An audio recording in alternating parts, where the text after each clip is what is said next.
Invitamos a pasar a la postulante Lisek Rojas Leal, postulante a juez de familia de Oscope, Distrito Judicial de La Libertad. Bienvenida. Por favor, tome asiento. Doctora Rojas, buenas tardes. Buenas tardes, señores miembros de la Junta. Descríbanos su cargo actual, doctora. Actualmente, doctor, me desempeño como jueza supernumeraria en el Distrito Judicial de La Libertad, en el 6º Juzgado de Familia de Trujillo. ¿Y cuántos años tiene usted vinculada al derecho de familia? 8 años, doctor, desde mi primera designación como jueza supernumeraria en el año 2018. Si bien es cierto, he pasado por los 2 niveles, primer nivel como juez de paz letrado y también como juez especializado, dependiendo pues de la confianza, de la gestión dentro de la presidencia de la Corte, siempre he estado ligada a ver temas de familia, alimentos, divorcios, tenencias, entre otros. Explíquenos usted un poquito cómo es, cuál es el concepto de la figura de la tutela, la curatela y el consejo de familia. Bien, doctor, gracias por la pregunta. La tutela es una institución jurídica que se regula en nuestro Código Civil cuando hay ausencia de padres. Eso es lo que nos indica el Código Civil. Entonces, se busca a familiares dentro del entorno familiar para que se puedan hacer cargo del cuidado del menor. En el caso de la curatela, son personas que representan a personas, valga la redundancia, que tienen capacidad de ejercicio restringida, como los ebrios habituales, los toxicómanos, los malos gestores o personas con cierto retardo, ¿no? Y el Consejo de Familia es una institución que, bueno, no se utiliza mucho en la práctica, pero que cuando hablamos o cuando tenemos procesos de tutela en los juzgados, se llama a un consejo de familia para que ellos puedan también dar un soporte y una opinión respecto a que la persona que está solicitando la tutela de un menor sea realmente la idónea y la adecuada para encargarse de su cuidado. Si tenemos un caso, una persona mayor que tiene bienes, tiene una propiedad, pero esta persona mayor ya no está en plena posesión de sus facultades. Y para mantenerla, para seguramente internarla en un hospicio, en una casa de reposo, se necesita dinero. Y para conseguir este dinero hay que vender esa propiedad. ¿Cómo se procede a la venta? Tenemos que diferenciar en primer lugar, doctor, si es una persona que puede expresar o no su voluntad, ¿no? Ya está, supongamos que está en un avanzado estado de Alzheimer o de demencia senil. Correcto. Para ese caso hay un sistema de apoyos y salvaguardias. Si es que esta persona, como usted menciona, tiene un grado avanzado de Alzheimer, ya no puede él libremente designar a su apoyo. La designación de apoyo se hace a nivel judicial. ¿La hace el juez entre quién? El juez, exacto. Hay una persona del entorno de esta persona con discapacidad o con Alzheimer que solicita al juez ser nombrado su apoyo.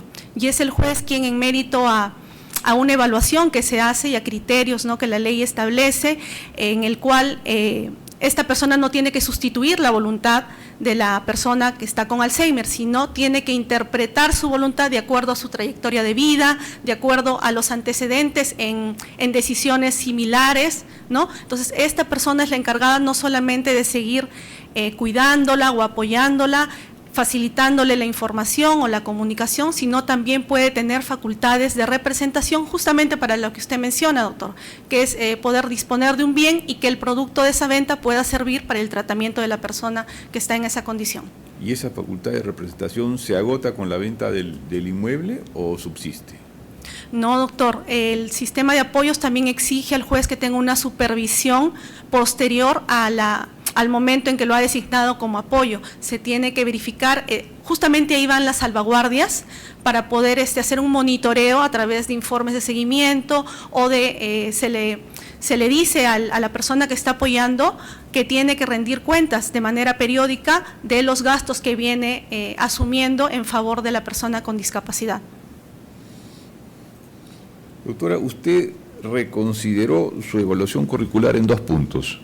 Uno fue el idioma de francés, que usted lo conoce de manera avanzada, ¿no es cierto?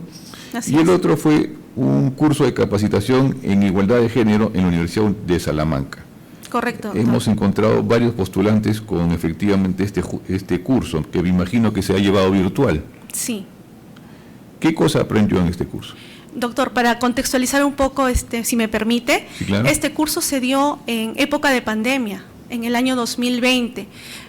Por lo general, en el Poder Judicial a los jueces nos capacitan de manera gratuita y las capacitaciones por lo general siempre han sido presenciales, pero ya en época de pandemia ya cambió, ¿no?, la modalidad y la hicimos virtual. El presidente de ese entonces, yo me desempeñaba como juez de violencia y él eligió a 3 magistradas, si no mal recuerdo, para que podamos llevar este curso. Este curso para mí fue muy importante porque aprendí no solamente a resolver casos con perspectiva de género, sino también a resolver casos atendiendo a una igualdad material. Sabemos que la igualdad formal nos exige como jueces tratar a todos de la misma forma, sin ningún tipo de discriminación o privilegio. Sin embargo, la igualdad material nos dice de que cuando notamos que existen desigualdades entre las personas, tenemos que hacer un tratamiento diferenciado. Y allí justamente va el juzgamiento con perspectiva de género, que es el curso que he llevado, ¿no?, que me ayudó a que en todos los procesos que yo puedo haber resuelto a lo largo de estos años, desde que seguí el curso en el año 2020, puedo yo identificar esas situaciones. No en todos los casos se dan, doctor, tengo que ser muy sincera, pero sí hay determinados casos en los que el juez puede detectar estas asimetrías, ¿no?, entre los varones y las mujeres a propósito de las relaciones de poder, de la discriminación frente a las mujeres y de ese modo compensar esas desigualdades con un tratamiento diferenciado que haga que los dos estén en una igualdad material. En su experiencia, ¿usted podría pensar que resolvió un caso de manera A y otro caso de manera Z, de acuerdo a si fue antes o después de haber llevado este curso, o hubiera coincidido? No, doctor, definitivamente las capacitaciones nos amplían la visión, ¿no?, a los operadores de justicia. Quizás antes de seguir el curso yo podía tener una idea de repente incipiente o básica, ¿no?, respecto a este tema, pero ya con la capacitación refuerza mis conocimientos y me ayuda en la toma de decisiones. ¿Y cuáles, por ejemplo, serían estas asimetrías? Las asimetrías, doctor, se dan cuando se generan estereotipos de género. ¿Me explico? ¿Asimetría qué cosa es? ¿Es una desigualdad? Desigualdad. Es una desigualdad entre el varón y la mujer. Como le digo, no en todos los casos se dan, ¿no?, pero hay situaciones específicas en las que sí la podemos advertir.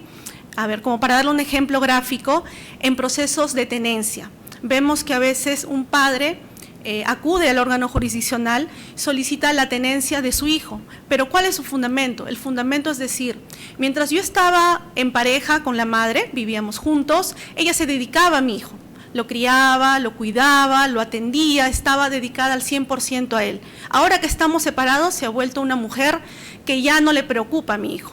Ahora se va a trabajar, regresa muy tarde, tiene vida social, encarga el cuidado a otros familiares. Entonces, esos estereotipos o esos prejuicios del hombre de asignarle un rol a la mujer de que solamente puede ser madre y no puede ser profesional o no puede tener una vida social, hace pues que el caso se tenga que enfocar de una distinta manera. Pero creo que en el caso que usted me ha señalado, no es un asunto de que no pueda tener una vida social o que no pueda trabajar. El asunto no va por ahí. El asunto es que la atención al menor de alguna manera decreció en grado. Y si decreció en grado y el caballero cree que él puede brindar una atención mayor. Claro, doctor. También podemos ver esos casos, se dan también en la práctica que el padre puede ofrecer mejores condiciones, pero lo que yo le mencionaba era que el único sustento del varón era ese. O sea, no incidía él en el tema de las mejores condiciones de habitabilidad, de afectividad, de cuidado que le podía prodigar a su hijo, sino en el rol de la madre, como para aclarar ese punto, doctor. Doctor de la Puente. Gracias, presidente. Señora Rojas Leal, tiene actualmente 2 quejas en trámite. Correcto. ¿No? A ver. La 430-2024, que está en investigación preliminar, entiendo, y la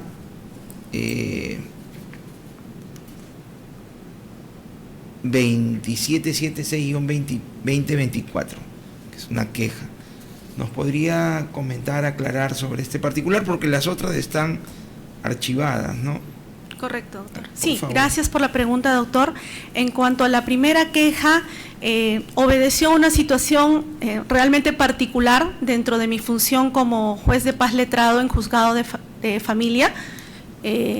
Sucedió de que mi secretario programó una audiencia que era para las 3 de la tarde. Como bien sabemos, ahora el Poder Judicial hace uso mucho de los recursos tecnológicos y las audiencias son a través del aplicativo Google Hangouts Meet. El secretario, al momento de calendarizar esa audiencia en el sistema del Google Hangouts Meet, lo coloca a las 3 de la tarde. En el sistema judicial del que manejamos en el SIG, del Poder Judicial, también lo coloca a las 3 de la tarde. Sin embargo, al plasmar su resolución, él indica 3 de la mañana. La asistente judicial hace la notificación respectiva y mi persona, quien era la encargada de hacer las audiencias, precisándole, doctor, que en los juzgados de paz letrado de familia de Trujillo no contamos con asistentes de audiencias, lo que quiere decir que el juez recibe el expediente previo verificación de nuestro secretario de que todo esté en orden, no hay ninguna situación que imposibilite el desarrollo de la audiencia y lleva a cabo la audiencia. Entonces, verifiqué eso, ¿no? Que esté en el calendario, que esté en la notificación, pero no reparé en el hecho de que no decía 3 de la tarde, sino decía 3 de la mañana. Valga la aclaración también, en este caso, estuvo presente la parte demandante. Quien no acudió fue el demandado. Se desarrolló la audiencia con normalidad, la parte demandante en ningún momento a través de su abogado, pues estuvo asistida legalmente, informó que había una imprecisión en el horario a efectos de poder corregir en ese momento el vicio procesal, continuó con la diligencia. Posterior a esta diligencia, creo que 3 días después, el demandado presenta un escrito de nulidad, justamente reparando en esta situación del horario. Mi secretaria recibe el expediente, bueno, por temas ya del desarrollo de su función de ella, espera 3 meses para proveer ese escrito. Y lo provee solicitando una tasa, cuando también considero y siempre les hago la recomendación a los secretarios que cuando vean un escrito de nulidad, le den prioridad para poder corregir rápidamente el error que se puede haber suscitado, ¿no? Pide la tasa, pasan 3 meses más y recién da trámite a la nulidad. Eso generó una dilación en el proceso porque la audiencia finalmente fue anulada y se tuvo que programar una nueva fecha. Quien interpone la queja justamente es la demandante, ¿no? No contra mi persona, sino contra el juez que ya había asumido posterior a mí. De oficio, el órgano de control me incorpora porque indicó de que la persona que había desarrollado la audiencia era yo. Sin embargo, al hacer mi descargo, yo manifesté que si bien es cierto, no había tenido una revisión minuciosa del expediente, pero que en base o en mérito al principio de confianza dentro del despacho judicial, en donde cada colaborador tiene una función específica, el secretario fue el que incurrió en ese error, el asistente cuando notificó, revisó la resolución y no advirtió tampoco el error, ¿no? Y eso generó también de que yo pueda descargar de que la parte denunciante no me lo había hecho tampoco conocer en audiencia como para poder corregir eso. Finalmente, doctor, para no hacer muy larga la explicación, el órgano de control actualmente ha opinado por absolverme y solamente continuar el proceso en contra de la servidora judicial que no dio cuenta oportuna del recurso de nulidad. Sí, gracias por aclarar. Eso sí lo había advertido, pero hay otro. El siguiente, sí. Ya. Ya, doctor. Dice por haber declarado de manera oficiosa la incompatibilidad territorial, ¿no? A ver, eso no parece tan sencillo. A ver, coméntenos. Sí, le comento, doctor.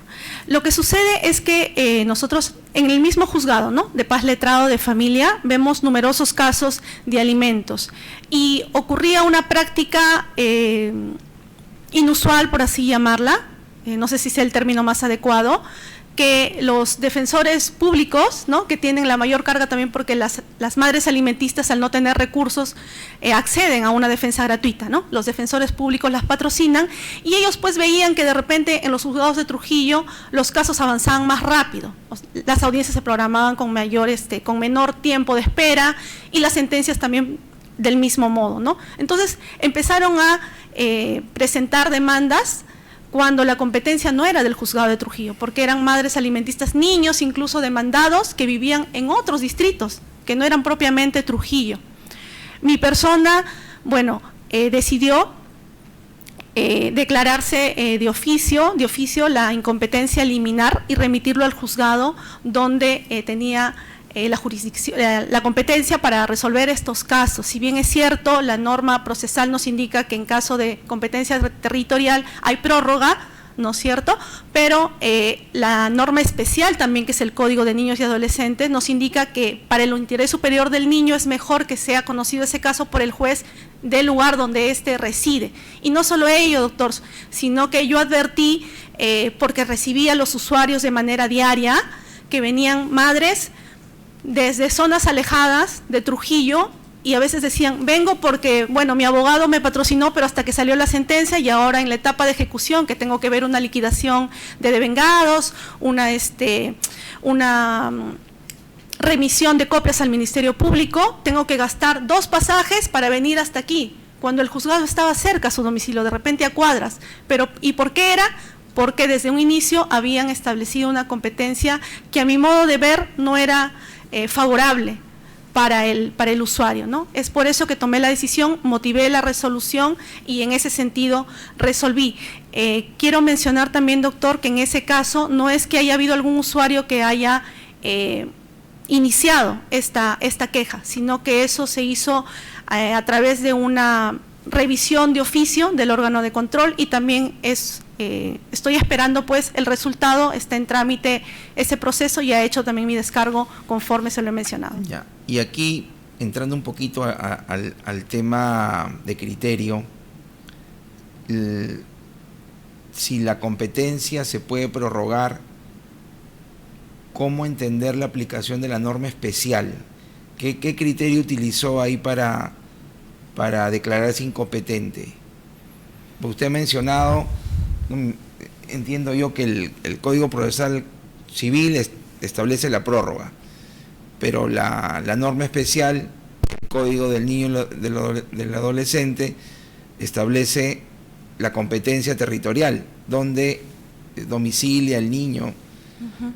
Pero ahí no prima la prórroga, o cómo entenderlo. No, pregunto. Sí, doctor, le hacía la referencia a la norma especial también como para dar sustento a la finalidad, ¿no?, de la disposición normativa, que es más que todo acercar la justicia al lugar donde el niño reside, ¿no? Coincido plenamente que… Por la celeridad. O sea, hay una tensión ahí de bienes, ¿no? Bueno. Sí, doctor. Ya, correcto. Vamos a ver qué Gracias. pasa en ese caso. Otro tema que veo es que usted dejó de postular, o sea, mejor dicho, su última postulación fue el 2017. Correcto, doctor. ¿Qué ha pasado en casi 10 años? ¿Por qué no se animó a postular después? Bueno, doctor, para ser sincera, en esa postulación del año 2017 yo todavía no había tenido ninguna experiencia como magistrada.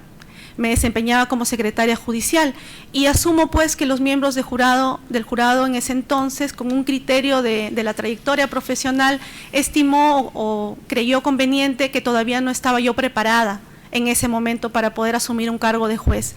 He esperado estos años justamente para afianzar mi trayectoria profesional, para afianzarme en conocimientos, en la especialidad y también para tener la experiencia dentro de los juzgados de familia para poder postular nuevamente y tener una mejor idoneidad para ocupar el puesto si es que ustedes me lo permiten. Muchas gracias por su respuesta. Gracias, doctor. Gracias, doctor. El oponente, doctor Galindo. Gracias, presidente. Doctora, buenas tardes. Buenas tardes, doctor. O sea que después de un largo trajinar en el Poder Judicial, usted ya se considera, bueno, que está en condiciones de asumir el cargo. Me parece bien esa visión de su propia capacidad. Solamente una pregunta, doctora. En relación a cómo va usted a familia, ¿quién ejerce la representación legal de la sociedad conyugal? Cualquiera de los cónyuges, doctor. ¿Siempre? Salvo que alguno de ellos no esté, ¿no?, en el hogar, se puede encargar uno en específico, o cuando también se demuestre de que uno de los dos no está haciendo una buena representación, también se puede quedar a cargo del otro cónyuge. ¿Y de quién depende que se establezca un régimen de sociedad de gananciales o separación de bienes? De los propios cónyuges, doctor. ¿Cuál es el procedimiento? Cuando no hacen ninguna referencia al régimen patrimonial, entonces se presume que están optando por una sociedad de gananciales. En cambio, cuando ellos desean acceder a una separación de patrimonios, tienen que elevar una escritura pública e inscribirla en el registro personal para que surte efectos. Y en cuanto al divorcio, ahora tenemos en el tema del divorcio remedio, tenemos 3 procedimientos, ¿no? 2. ¿No es el judicial? La forma del procedimiento, sí, judicial, el notarial y el municipal. El administrativo. Sí, pero ese es, doctor, para la separación convencional. Claro, ese es el remedio, pues, ¿no? Pero también el remedio está establecido para la separación de hecho, que solamente es judicial. Muy bien por la precisión. Gracias, doctora. Gracias, es doctores. todo, presidente. Gracias, doctor Galindo. Doctora Rojas, la entrevista ha concluido. Muchas gracias.